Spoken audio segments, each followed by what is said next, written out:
Aujourd'hui, nous allons parler sur notre thème qui est intitulé « Appel à la vigilance ». Notre thème est intitulé « Appel à la vigilance » et nous allons le décortiquer à partir du livre de Matthieu chapitre 25, les premiers versets jusqu'au 13e verset. Matthieu chapitre 25, les premiers versets jusqu'au 13e verset. Ainsi dit la parole de Dieu. Alors le royaume des cieux sera semblable à 10 vierges qui, ayant pris leurs lampes, allèrent à la rencontre de l'époux. 5 d'entre elles étaient folles et 5 sages. Les folles, apprenant leurs lampes, ne prirent point d'huile avec elles. Mais les sages prirent avec leurs lampes de l'huile dans des vases. Comme l'époux tardait, toutes s'assoupirent et s'endormirent. Au milieu de la nuit, en criant, « Voici l'époux, allez à sa rencontre. » Alors toutes ces vierges se réveillèrent et préparèrent leurs lampes. Les folles dirent aux sages, « Donnez-nous de votre huile, car nos lampes s'éteignent. » Les sages répondirent, « Non. Il n'y en aura pas assez pour nous et pour vous. Allez plutôt chez ceux qui en vendent et achetez-en pour vous. » Pendant qu'elles allaient en acheter, l'époux arrivant, celles qui étaient prêtes entrèrent avec lui dans la salle de noces et la porte fut fermée. Plus tard, les autres vierges virent et dirent, « Seigneur, Seigneur, ouvre-nous. » Mais il répondit, « Je vous le dis en vérité, je ne vous connais pas. Veillez donc, puisque vous ne savez ni le jour, ni l'heure, parole du Seigneur. » Aujourd'hui, nous avons dit que nous allons parler sur le thème « Appel à la vigilance ».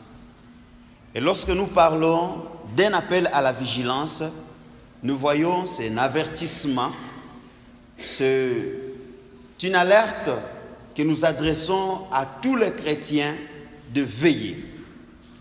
Quand on vous appelle à la vigilance, c'est-à-dire il y a un danger qui est autour de vous.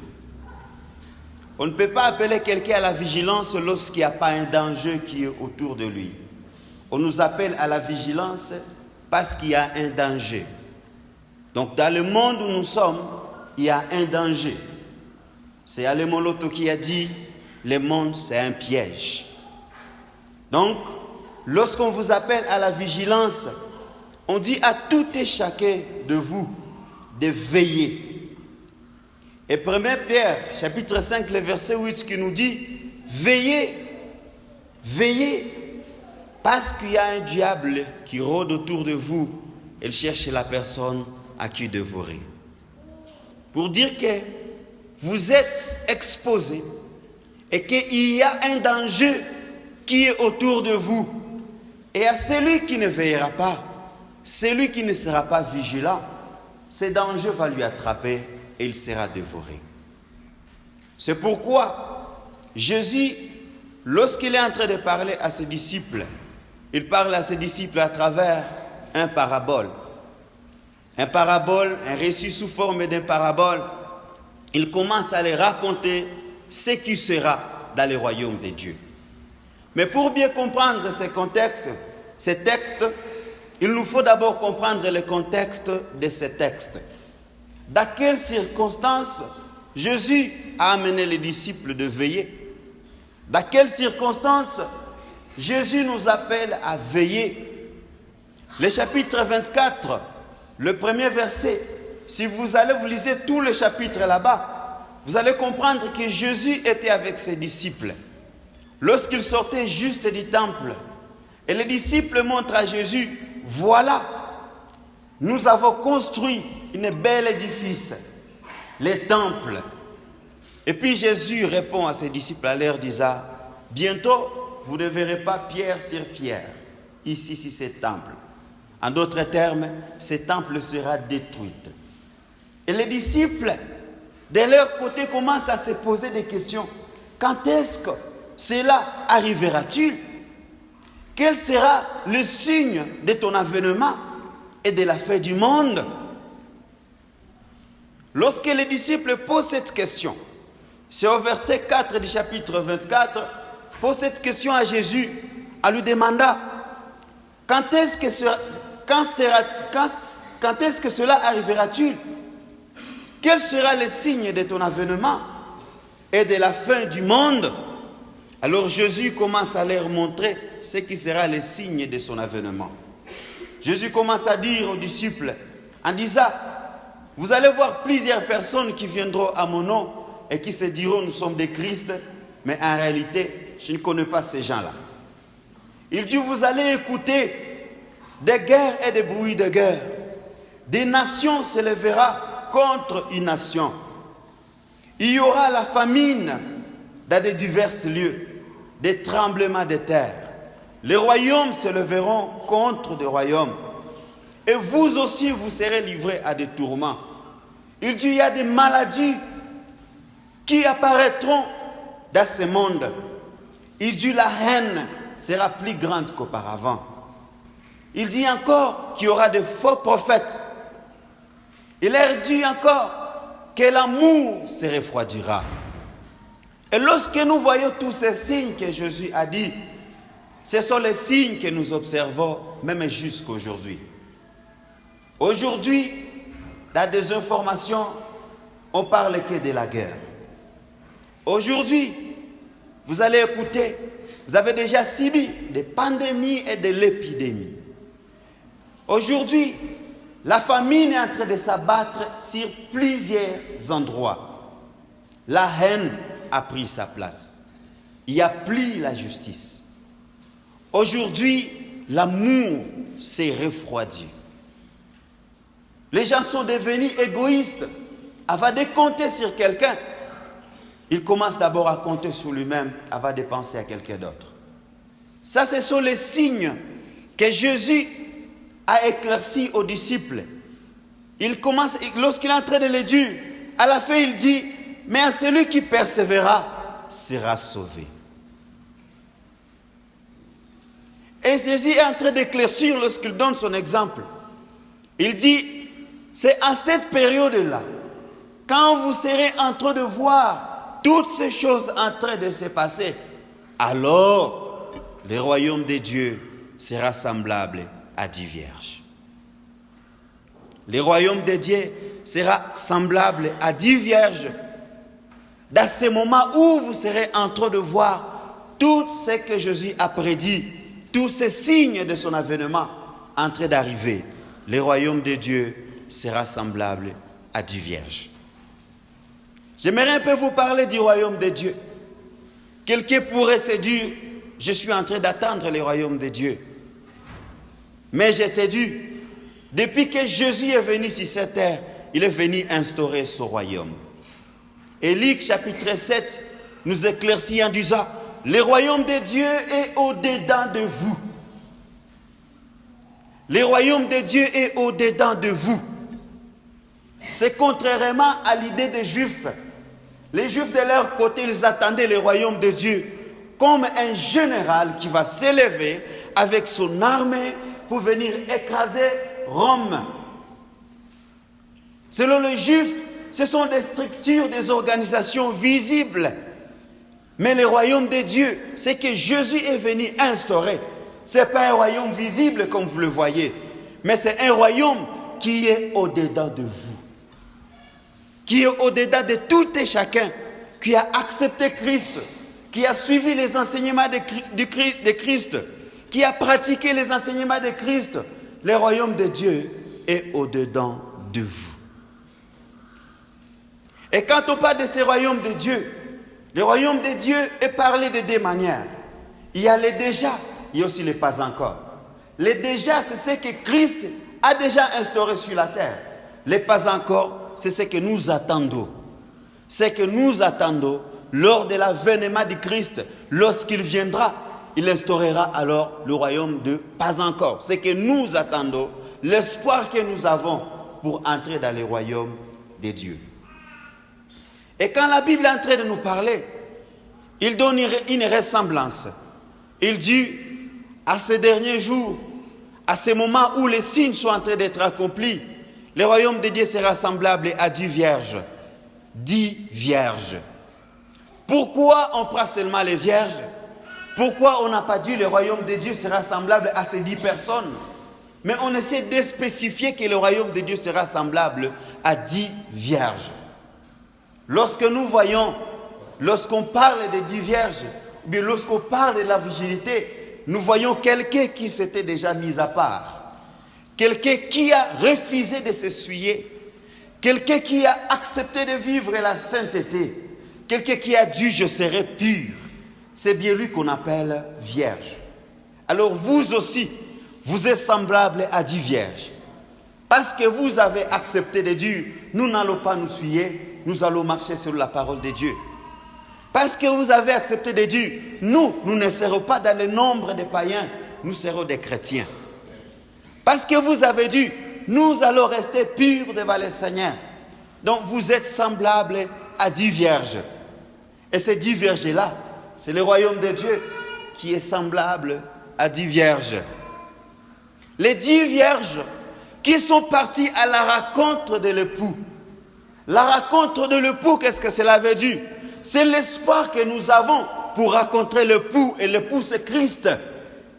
C'est l'espoir que nous avons lorsque nous venons à l'église, l'espoir que nous avons en disant, nous avons l'espoir qu'un jour nous serons avec Jésus.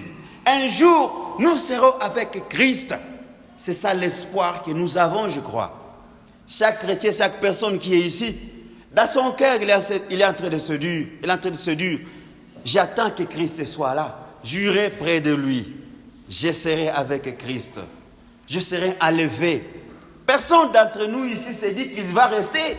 Nous tous, nous nous disons, je vais partir avec Christ. Nous tous, nous nous disons, je serai dans la noce de Christ. Je serai au ciel avec lui. C'est ça, c'est que nous avons comme objectif. Le royaume de Dieu est semblable à 10 vierges qui vont à la rencontre de l'époux. Nous allons à la rencontre de l'époux. Mais ce qui est un peu difficile à comprendre ici, et ce qui me surprend, c'est de voir que dans ce royaume de Dieu, il y a 10 vierges. Toutes ces vierges sont dans le royaume de Dieu. Mais parmi ces vierges, il y a des folles, il y a des sages. Parmi nous ici, il y a des folles, il y a aussi des sages.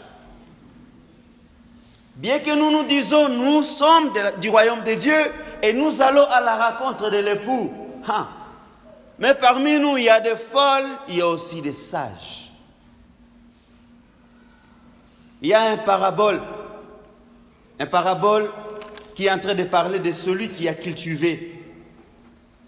Une parabole du semeur.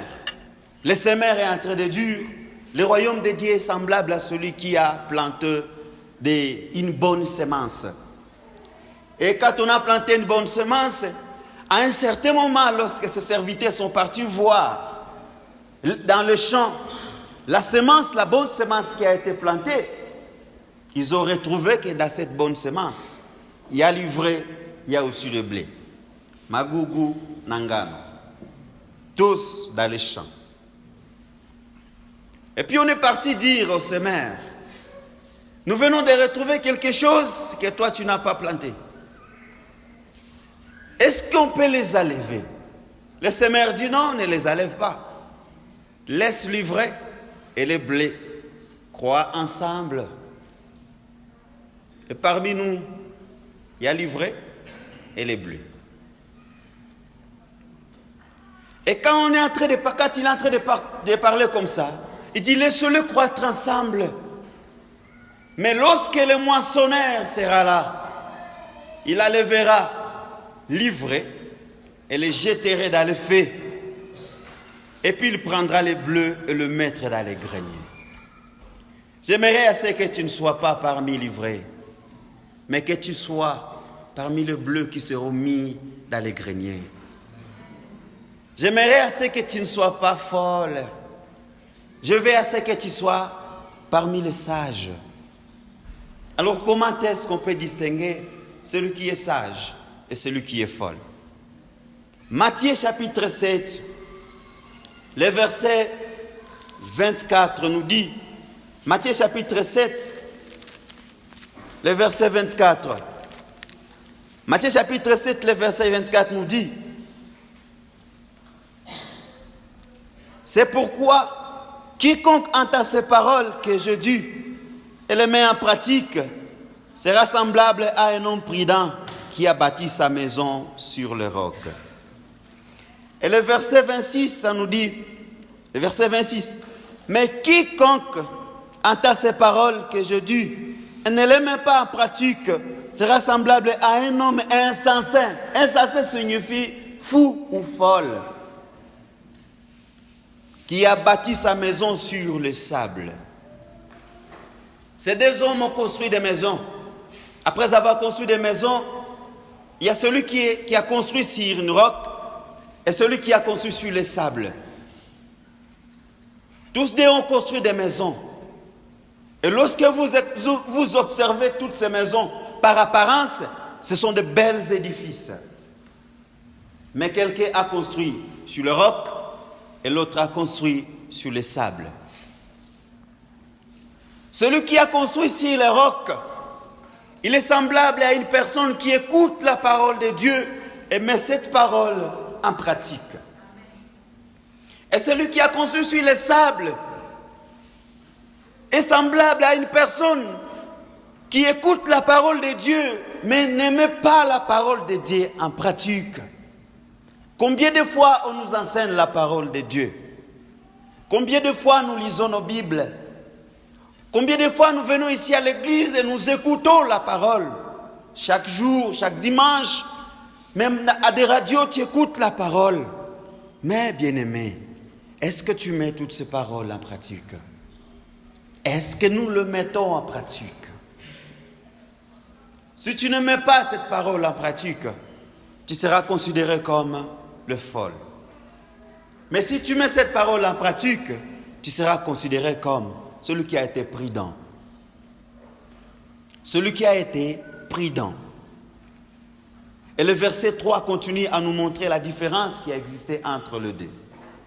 La différence qui a existé entre les deux, au verset 3, toujours dans Matthieu, au verset 3, il montre que, nous allons lire 3 et 4, nous montre que les folles en prenant leurs lampes ne prirent point d'huile avec elles. Mais les sages prirent avec leurs lampes de l'huile dans de vases. Amen. Les folles, lorsqu'ils ont pris leurs lampes, ils n'ont pas pris d'huile avec leurs lampes. Mais les sages, quand ils ont pris les lampes, ils ont pris des lampes avec de réserves d'huile. Qu'est-ce que cela veut dire? Vous allez constater que tous étaient dans le royaume de Dieu. Ils étaient tous des vierges. Et quand vous lisez ici, vous allez constater que tous avaient des lampes. Le lampe, c'est quoi? Les lampes dont on parle ici, ce sont les principes du royaume de Dieu. Les lampes dont on parle ici, c'est l'amour que tu as, la compassion que tu as. Les lampes dont on parle ici, ce sont le principe, c'est que tu écoutes à l'église. Ce sont des lampes. Mais lorsqu'on parle des paraboles, vous allez constater que bien qu'on a parlé des folles et des sages, les sages ne savaient pas qu'elles sont sages et les folles ne savaient pas qu'elles sont des folles. Celui qui est en train de raconter ici, il raconte ça comme c'est un parabole. C'est un récit sous forme d'un parabole. Il est en train de donner l'histoire. C'est comme si la personne qui parle, c'est lui qui est en train d'observer le royaume de Dieu. Il dit dans le royaume de Dieu, il y a tels gens et de telles personnes.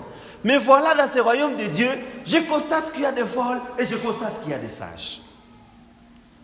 Et quand il est en train de raconter comme ça, les folles ne savaient pas qu'elles sont folles et les sages ne savaient pas qu'elles sont des sages. Qu'est-ce qui m'a dit de dire qu'ils ne savaient pas? Parce que personne ne s'était pas arrêté. Tous ont continué à la raconte de l'époux. Ils ont continué toujours pour aller raconter l'époux. Mais nous avons vu la différence qui existe entre les deux. Et à part cela, la parole de Dieu continue à nous éclaircir. Dans le verset 5, il dit « Comme l'époux tardé, tout s'assoupir et s'endormir. » Je reviens encore. Quand on parle de l'huile, l'huile, ce n'est pas seulement cette huile que nous voyons qu'au vent. Mais on prend l'exemple de l'huile. C'est une histoire qui part de la vécu quotidienne pour expliquer un message, pour donner un enseignement. Quand on parle de l'huile, l'huile, c'est la vraie foi. L'huile, c'est la justice que nous avons. L'huile, c'est la présence permanente du Saint-Esprit dans nos vies. Lorsque les vierges, tous ces vierges, elles étaient en train de partir à la rencontre de l'époux, tous avaient l'huile. Elles avaient tous l'huile, là au début. Ce qui nous montre que tous avaient l'huile, ça se trouve au verset 8. Le verset 8 nous dit, « Les folles dirent aux sages, donnez-nous de votre huile, car nos lampes s'éteignent. » La lampe ne peut pas s'allumer s'il n'y a pas l'huile à l'intérieur. Mais la lampe s'est éteinte. Pourquoi? Parce que l'huile commençait à manquer dans la lampe. L'huile, c'est la vraie foi. L'huile, c'est la justice. L'huile, c'est la présence permanente du Saint-Esprit en toi. Lorsque nous acceptons Christ, lorsque nous nous disons, nous serons les membres du royaume de Dieu, les habitants du royaume de Dieu, nous avons tous l'huile, nous avons aussi des lampes. Mais parmi nous, il y a les gens qui ont réservé et les autres qui n'ont pas réservé. Écoutez le verset 5. Le verset 5 nous montre que, comme l'époux tardait, et tous s'assoupirent et s'endormirent. Comme l'époux tardait, tous s'assoupirent et tous s'endormirent. Aujourd'hui, Jésus, lorsqu'il est parti, il a dit, je viens bientôt. Je viens bientôt. Et jusqu'à maintenant, nous attendons Jésus. Il dit, je viens bientôt. Et plusieurs personnes d'entre nous se disent, il a tardé. Ça faisait longtemps qu'on dit, Jésus revient bientôt. Il viendra quand? Il a tardé. Et ces gens-là, lorsqu'ils ont vu que l'époux a tardé, ils ont continué avec leur vie quotidienne. Les folles et les sages, tous continuent avec leur vie quotidienne. Et ce que vous devez savoir est que et les sages et les folles, ils ont vécu la même chose. Les sages, dans leur vie quotidienne, ils ont été tentés aussi. Et même les folles. Tous ces 10 vierges, ils ont raconté des difficultés dans la marche chrétienne. Toutes ces 10 vierges, ils sont en train de faire leurs activités quotidiennes. Comme la parole de Dieu nous dit dans Matthieu chapitre 24, les versets 37 jusqu'à 39, il nous montre que, au jour de Noé, les gens ont continué à manger, ils ont continué à boire. Les gens ont continué toujours à se marier et à marier leurs enfants. Ils ont continué avec leur vie quotidienne. Le projet a continué. Le voyage, on a continué à voyager. On a continué à construire même des bâtiments. On continue à étudier l'avenir de Jésus, l'avènement de Christ. Quand tu seras là, les activités seront en train de continuer normalement. Mais, lorsqu'ils se sont assoupis et s'endormirent, il y a les autres qui ont oublié que Jésus reviendra. Il y a les autres qui ont dit, Christ a tardé. Nous allons continuer avec nos activités quotidiennes. Nous allons continuer à voyager. Nous allons continuer à faire des projets. Nous allons continuer à nous marier et à marier nos enfants. Nous allons continuer avec nos études. Rien ne s'arrêtera. La nuit a avancé et le jour est proche. La nuit a avancé, le jour est proche. Tout ce que le Seigneur a prédit, nous sommes en train de vivre toutes ces choses et le voir. Alors, nous demandons à tout et chacun de nous de veiller. De veiller, car le Seigneur revient bientôt. Rien n'arrêtera pas le Seigneur de revenir. Rien n'a pas arrêté la déluge d'être là. Rien. Quand les gens continuent avec les activités, mais il y a eu déluge toujours. Bien que nous continuons avec nos activités, bien que nous continuons à vivre toujours, à faire nos projets, à vivre une vie quotidienne, à se marier, à boire, à manger, à se ragaillardir comme nous voulons, mais sache bien que Jésus revient bientôt. Il revient. Veillez, veillez. Restons vigilants. Restons vigilants. Chacun d'entre nous doit rester vigilant, car on ne connaît pas le jour ni l'heure où le Seigneur sera là.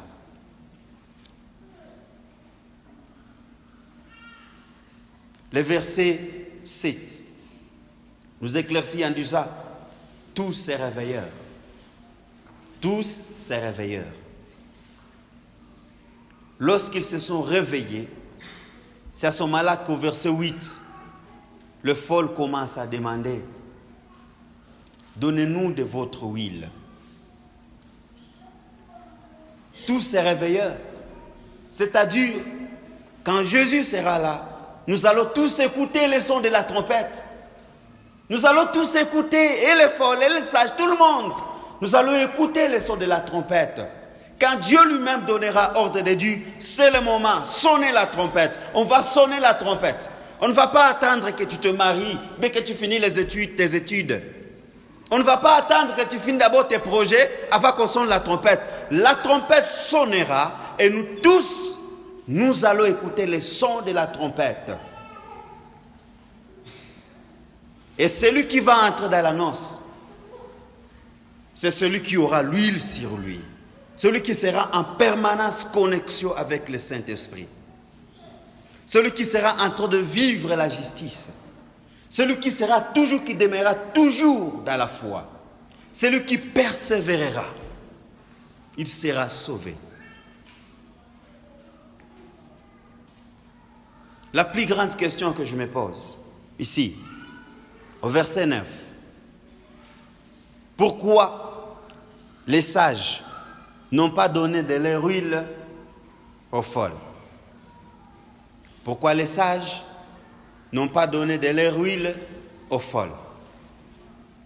L'huile que nous sommes en train de parler ici, j'ai dit bien, ce n'est pas l'huile que vous voyez, mais c'est la vraie foi, la justice, la présence permanente du Saint-Esprit, la persévérance dans la foi. C'est ça l'huile qu'on est en train d'éclaircir ici. Les gens qui ont demeuré, ils ont été vigilants, ce sont eux qui avaient toujours l'huile. Mais les autres qui ont oublié n'avaient pas cette huile-là. C'est très impossible de partager cette huile. Les sages pourraient aider le fol, devraient aider les folles, mais ils ne pouvaient pas le faire. Ils ne pouvaient pas le faire, pourquoi? Parce que c'est difficile que je te partage ma vraie foi. C'est difficile. C'est difficile que je te partage ma présence permanente avec le Saint-Esprit, ma connexion, que je coupe une partie de ma connexion, je te le donne. C'est difficile. C'est difficile, on ne peut pas partager ça. Alors les folles, les sages disent aux folles, allez aussi acheter. Allez aussi acheter, alors que c'était déjà trop tard. C'était trop tard parce que la grâce n'était pas là, parce que l'époux venait déjà. le moment de nous racheter, le moment de garder en permanence cette huile-là, c'est le moment où nous sommes dans le temps de la grâce. Un jour, il n'y aura pas la grâce. Beaucoup de personnes chercheront à se racheter, alors que ça sera déjà trop tard. C'est pour cette raison que nous sommes appelés à veiller. Parce que nous ne voulons pas vivre le trop tard. Veillez, parce que vous ne savez pas ni les jours, ni l'heure où le Seigneur sera là. Veillez sur ta foi. Tu dois te dire, tu dois te demander personnellement. Quand j'ai accepté Christ dans ma vie, comment j'avais le zèle de lui servir? Comment nous avons eu toujours les ailes de lui servir? Comment nous avons eu toujours les ailes de vouloir connaître, lui chercher chaque jour? Et aujourd'hui, où sommes-nous? Où sommes-nous? Sommes-nous dans des excuses? Je n'arrive plus à l'église parce que j'ai trouvé du travail. Qui t'a donné ce travail?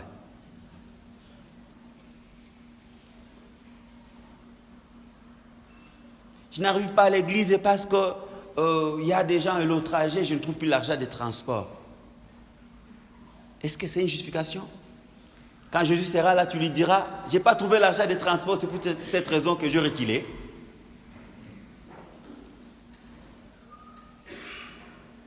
Veillez. Veillons, veillons, veillons, bien-aimés. Car personne ne sait ni les jours, ni l'heure où il sera là. Ne pensez pas que les choses vont changer. Ne pensez pas que les choses vont changer, il y aura un grand changement et chacun va constater qu'il revient. Non, non. Les signes qu'il a prédits, les signes sont toujours là, sont en train de se manifester. C'est à toi de voir ces signes et de te dire au fond de toi, Jésus revient, je dois veiller sur ma foi. Jésus revient. Veillons, veillons les amis. Veillons, s'il vous plaît. Veillons, c'est très, très, très nécessaire. Un chrétien qui ne veille pas, lorsque l'époux sera là, il viendra à la porte en train de toquer. Il viendra à la porte en train de toquer. La parole de Dieu nous dit au verset 11 en disant, plus tard, les autres viennent, les autres vierges virent et dirent, Seigneur, Seigneur, ouvre-nous. Seigneur, Seigneur, ouvre-nous. Et lui, qu'est-ce qu'il répondra? Je ne vous connais pas. Tous ces temps que tu as passé à l'église, tous ces jeûnes que tu as fait, toute cette zèle que tu avais pour servir le Seigneur, tu as accepté que ça s'éteigne en toi et que tu commences à vivre une vie chrétienne qui est devenue l'habitude, une routine des choses. Tu te dis toi-même que aller à l'église, bon, c'est normal, nous allons toujours à l'église. On prêche, bon, on a prêché aujourd'hui et tu t'en vas. C'est que tu écoutes, tu ne mets pas ça en pratique. Quand tu seras là, tu vas dire, Seigneur, Seigneur, ouvre-moi. Moi, j'étais diacre, j'étais évangéliste, je fus pasteur, je fus donateur de dons à l'église, j'ai fait des miracles à ton nom, j'ai prophétisé à ton nom. Tu te souviens de moi, Jésus? Et Jésus va vous dire quoi? Sors, je ne te connais pas. Tu n'as pas veillé. Que chacun de nous puisse entrer dans l'introspection de sa vie, entrer de se dire comment j'ai commencé avec Dieu. Oui, j'avais l'huile sur moi, j'avais une lampe sur moi, et je marchais bien dans la lumière, en permanence avec le Saint-Esprit. Et aujourd'hui, comment je suis en train de vivre? Est-ce que je suis toujours la même personne qui a décidé de dire oui, j'accepte d'être chrétien, ou bien je suis devenu une autre personne qui ne veille pas et qui dit il a dit qu'il reviendra, qu'il reviendra, qu'il reviendra, et tu ne te soucies même pas qu'il sera là n'importe quel moment. Veillez donc, parce que personne ne sait, ni le jour, ni l'heure où Christ sera là. Veillez, veillez, veillez. Nous devons veiller. Tout ce que tu fais dans ta vie quotidienne, tu dois veiller sur tes gestes. Tu dois veiller sur ta foi. Ce que je fais, oh les amis, ce que je fais, est-ce que réellement ça reflète de ma foi? Je vous dis, quand le diable entre dans ta vie, il vient dérober les choses. Il vient égorger, éteindre la foi que tu as, éteindre l'espoir que tu as de la venue de Christ. C'est ce qu'il vient faire dans nos vies. Nous devons veiller. Veillez donc, parce que tu ne sais pas ni le jour, ni l'heure où le Seigneur sera là. Que celui qui a des oreilles pour attendre, entende, car Jésus revient bientôt. Que Dieu vous bénisse.